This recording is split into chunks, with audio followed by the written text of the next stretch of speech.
Assalamualaikum warahmatullahi wabarakatuh. Halo Bapak Ibu guru hebat.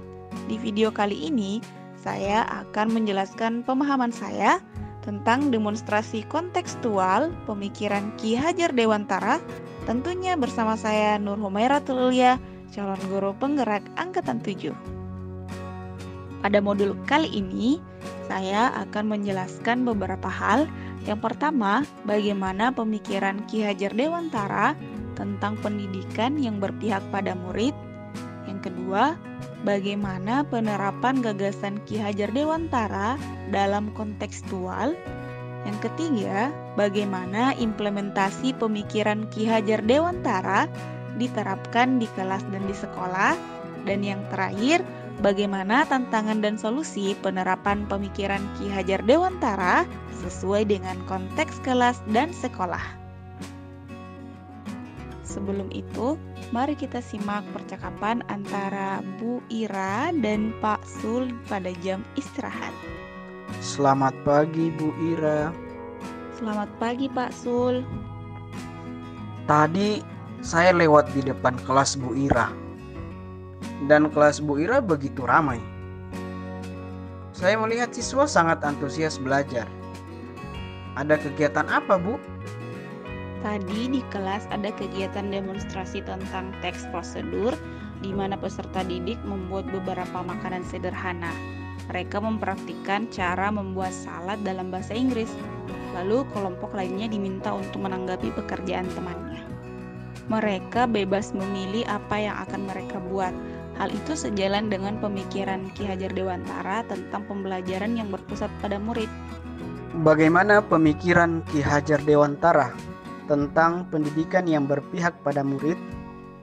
Pembelajaran yang berpihak pada murid adalah pembelajaran yang berpusat pada murid, di mana dalam proses pembelajaran, murid adalah subjek, bukan sebagai objek. Kita sebagai guru perlu untuk menuntun murid dalam belajar, sebagaimana yang disampaikan oleh Ki Hajar Dewantara bahwa pendidikan diartikan sebagai tuntunan dalam hidup tumbuhnya anak. Tujuan pendidikan menurut Ki Hajar Dewantara yaitu menuntun segala kodrat yang ada pada anak agar mereka dapat mencapai keselamatan dan kebahagiaan yang setinggi-tingginya, baik sebagai manusia maupun sebagai anggota masyarakat.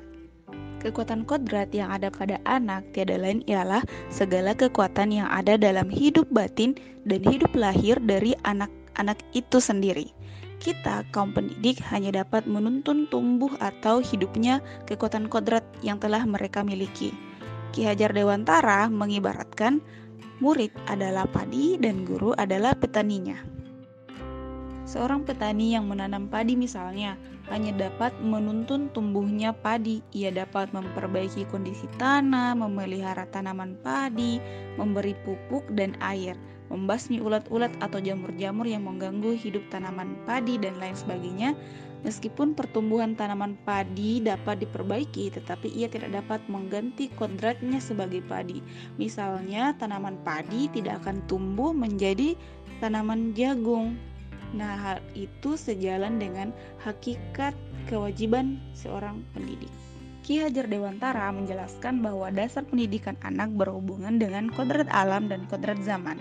Kodrat alam berkaitan dengan sifat dan bentuk lingkungan di mana anak berada. Tentu saja berbeda perlakuan antara anak yang tinggal di daerah pegunungan dan anak yang tinggal di daerah pantai. Sedangkan kodrat zaman berkaitan dengan isi dan irama. Kodrat zaman berarti seorang pendidik harus mendidik sesuai dengan zamannya. Seperti sekarang ini kita sudah berada di zaman abad 21. Maka dari itu seorang pendidik harus mengintegrasikan teknologi dalam pembelajarannya.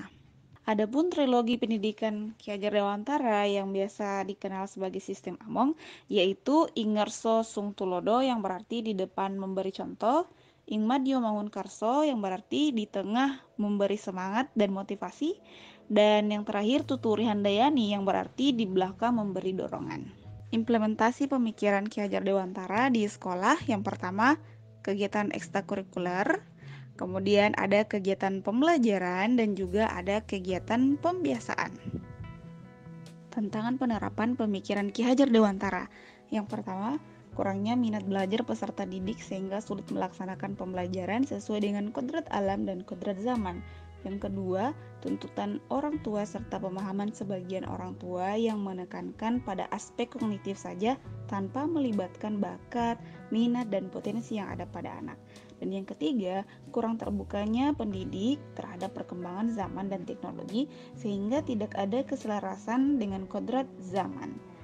Adapun solusi dari penerapan pemikiran Ki Hajar Dewantara yang pertama, melatih metode pembelajaran yang menyenangkan dan memahami karakter anak serta bermain sambil belajar karena bermain adalah kodrat anak.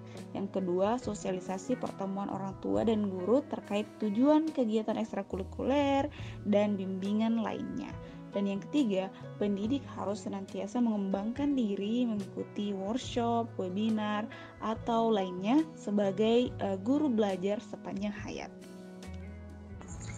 Terima kasih penjelasannya, Bu. Saya akan coba menerapkannya di kelas saya berikutnya. Sama-sama, Pak. Semangat. Demikian penjelasan saya. Terima kasih. Salam guru penggerak.